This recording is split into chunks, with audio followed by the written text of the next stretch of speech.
Okay, this is the last in our series of screencasts for the material in section 2.1 of the textbook for Math 1410 Linear Algebra at the University of Lethbridge for spring 2017.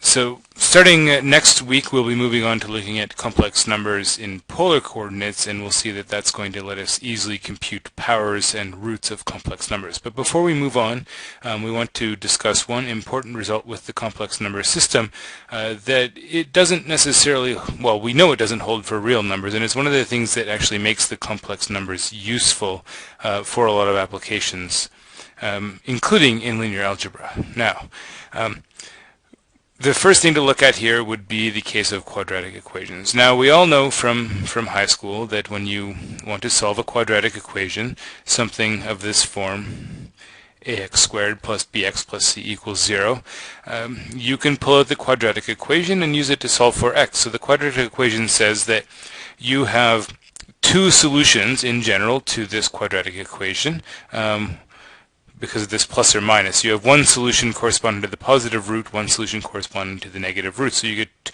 potentially two values for x given by this particular formula. So you take the coefficients a, b, and c from your quadratic expression, you plug them into the formula, and you solve for x.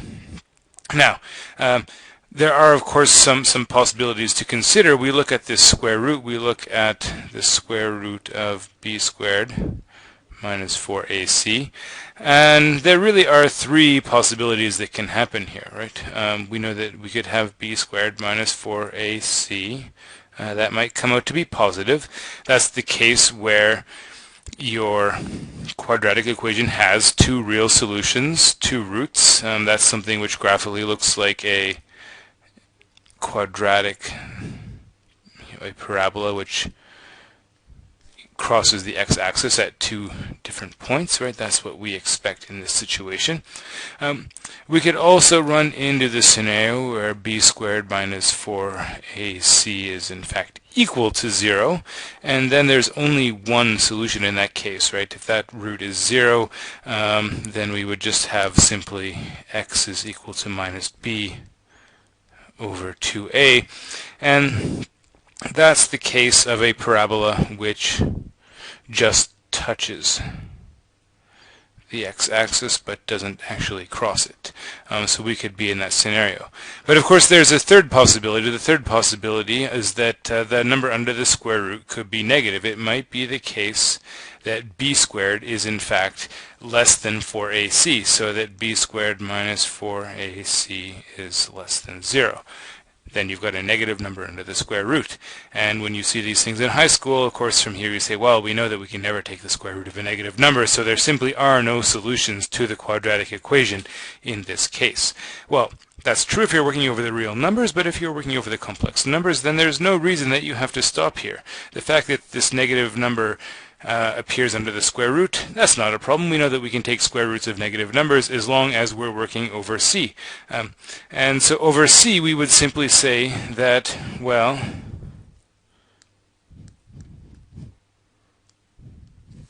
if b squared minus 4ac is less than 0, then that would mean that, well,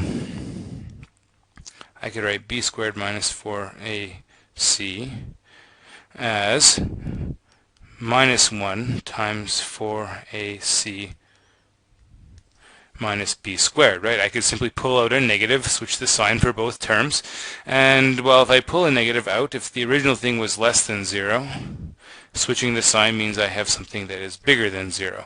And then I would be able to say, well, x should be equal to minus b plus or minus the square root of minus 1 times 4ac minus b squared all over 2a. And, well, the square root of that minus 1, we know what that should be. The square root of minus 1 is simply our I. So we should get minus b plus or minus I times the square root of 4ac minus b squared. Remember, 4ac minus b squared is positive in this case, so that is actually a real number once you take the square root. And then we divide the whole thing by 2a. And that's going to work out for us. As a quick example, let's squeeze an example in here at the bottom. Let's say we take, so let's say we want to solve x squared minus 2x plus 5 equal to 0. Okay. In this case, well, we plug our numbers into the quadratic formula, and we get that x should be equal to, so b is equal to minus 2, so minus b plus 2. 2 plus or minus the square root of minus 2 squared minus 4 times 1 times 5, all divided by 2 times 1. All right, and so what do we get under the square root? In this case, we're going to get that, so let me just do that over here, because we're running short on room. Minus 2 squared minus 4 times 1 times 5. That's 4 minus 20. That's negative 16. So we're dealing with, under the square root, we're dealing with the square root of minus 16. So we can think of that as the square root of minus 1 times 4 squared. So we can think of this whole thing as 4 times the square root of minus 1, which is simply 4i, right? I being the square root of minus 1. So our answer in this case, we can say, well, x is going to be 2 plus or minus 4i, all divided by 2. Or if we want to simplify, 1 plus or minus 2 times I. So you still get two solutions, they just happen to be complex numbers. One of them is 1 plus 2i, the other one is 1 minus 2i. Alright, so far so good. Now, it turns out what's interesting about this is that solving quadratic equations turns out to be the only obstruction that we had over the real numbers to completely factoring every single polynomial. And this leads to the fundamental theorem of algebra. The fundamental theorem of algebra says that this sort of situation that you run into over the real numbers, where you might have something like an irreducible quadratic, you've got some polynomial that can't be factored into smaller terms. This never ever happens over the complex numbers. It is impossible to have an irreducible polynomial. So if I have any polynomial over the complex numbers, and what's interesting here, note that I'm not even restricting myself to real coefficients. These could be complex coefficients, right? These numbers here could be complex. So this is not simply a matter of the fact that, oh, there's this square root in the quadratic formula and we know how to take square roots of negative numbers now, everything is going to work out just fine. No, even if those numbers a, b, c in the quadratic formula happen to be complex numbers, you can still factor, you can still find those zeros. You maybe don't want to use the complex number to deal with something, right? If I had, I don't know, I guess you could do it if I had, let's say I had, here's a bad example. Let's say I had something like z squared plus, I don't know, 1 plus I times z plus 3 minus 4i. Maybe that's my quadratic equation set equal to 0. It turns out that you can still use the quadratic formula in this case, but then what do you get? You get something really horrible, right? You get z is going to be equal to the negative of 1 plus I plus or minus the square root of, well, 1 plus I all squared minus 4 times 1 times 3 minus 4i, all divided by, well, 2 times 1. That part's not so bad. That's the same as it was before.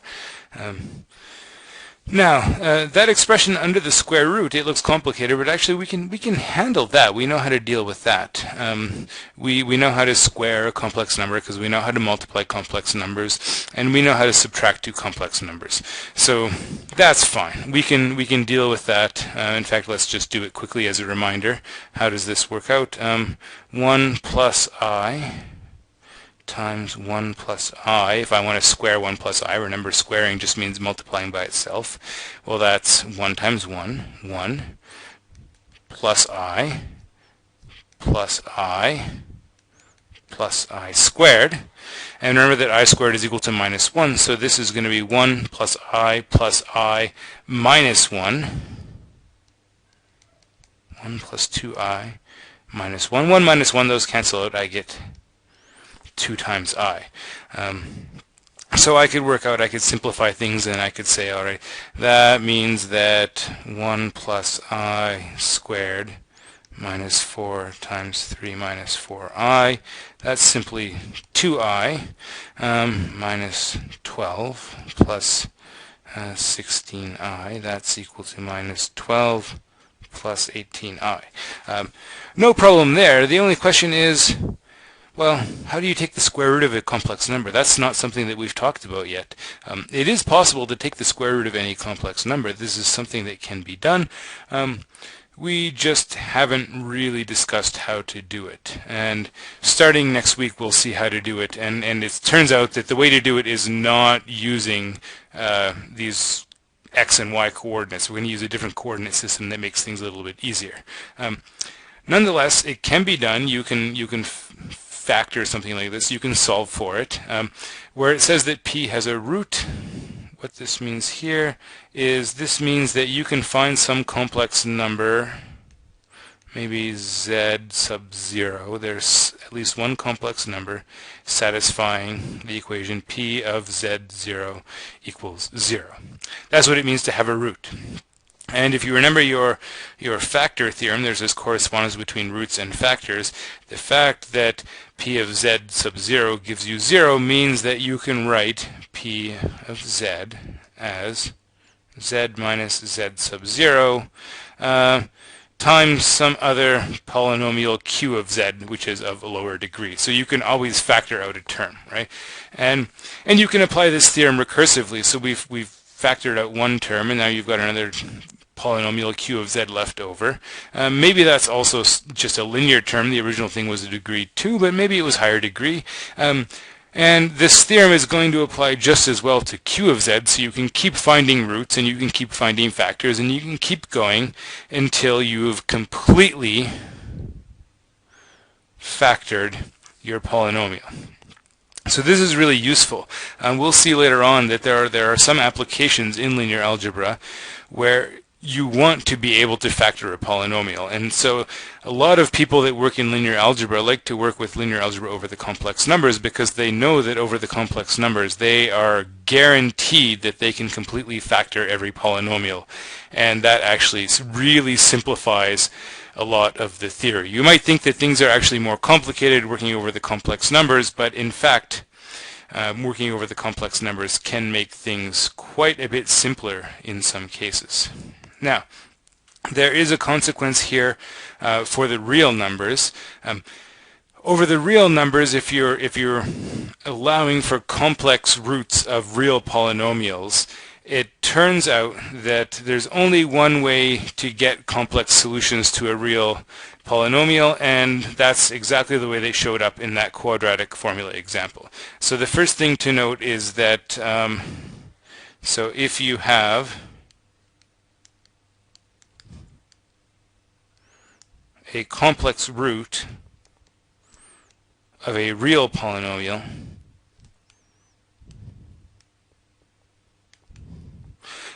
those complex roots always show up in what are called conjugate pairs.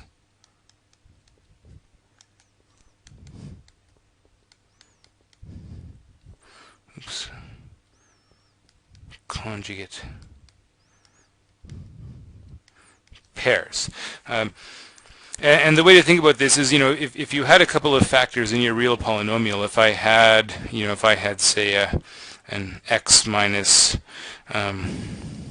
a plus bi and an x minus c plus di, if those are two of my factors, I want to be able to multiply things out so that when I multiply them out, I'm going to get some quadratic term, and I want that quadratic term to have only real coefficients, right? Because I want to end up with a real polynomial. And so, what happens here, and maybe just to kind of simplify the expression, let's write it like this. Let's say that my solutions are Z1 and Z2. So I have an x minus Z1, x minus Z2. Well, if you multiply everything out, you'll find that you get something that looks like this.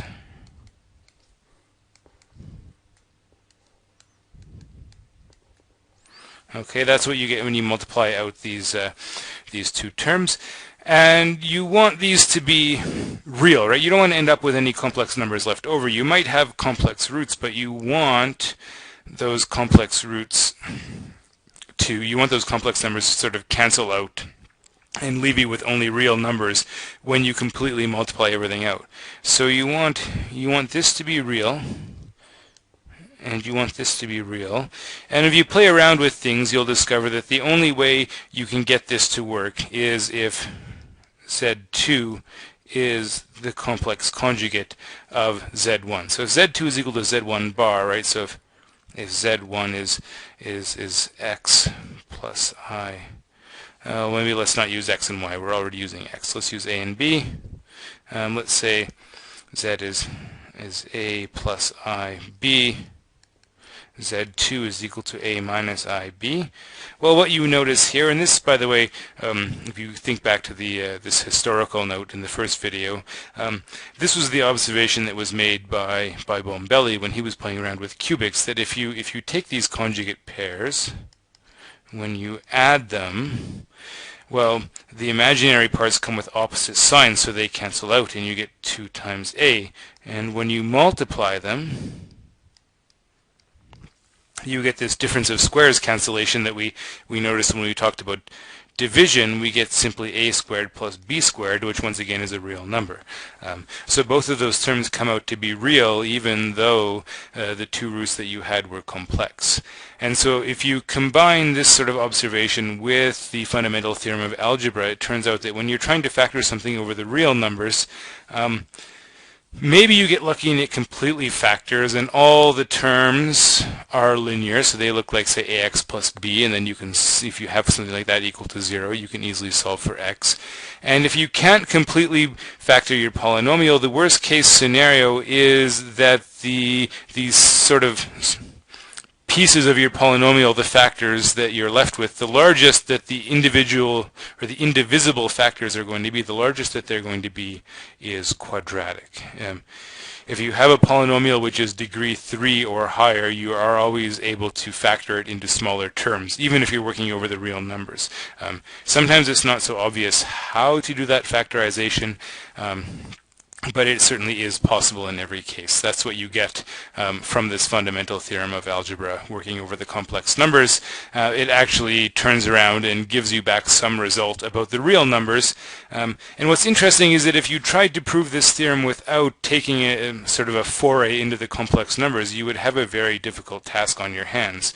So this is a result that sort of begins and ends with real numbers, but if you want to try and establish its truth, in between, you have to take this little journey into the complex number system before returning to the real numbers, which is sort of interesting. Okay, so that's it for the videos for this week. Next week we are going to continue with complex numbers in polar coordinates, and we'll see how that helps us deal with calculations like finding powers and roots of complex numbers.